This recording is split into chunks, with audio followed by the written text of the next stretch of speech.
Hey, what's up guys? My name is Brent, and today I am going to be talking to you about this under the leg pinch pass. Prerequisite for this move is a horizontal pinch.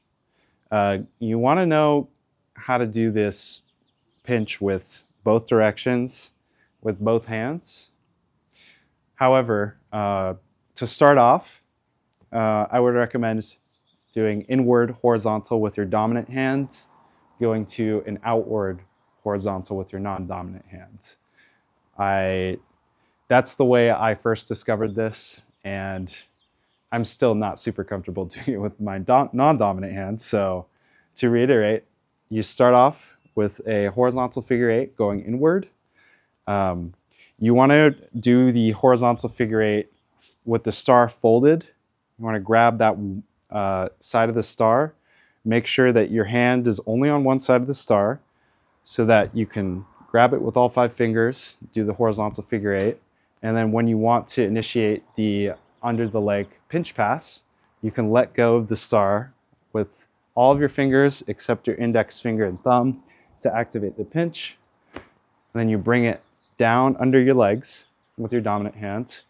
With your non-dominant hands, you're going to want to catch the star when it goes right underneath your legs, right here. So with your hand that's going to transition the pinch to, you want to bring it underneath your leg, kind of like this. So to demonstrate again, this is inwards horizontal figure eight. Have it folded so your hand is on one side of the star. Activate the pinch, bring it down, hand underneath.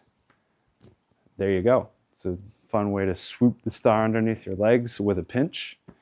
I have a lot of people coming up to me and asking me how to do this trick, so I wanted to show you guys how to do it. And here is what it looks like from behind.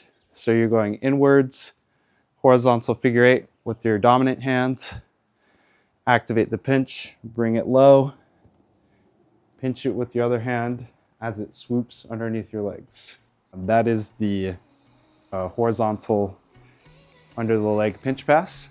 Let me know down in the comments if you have any questions, and thanks for watching.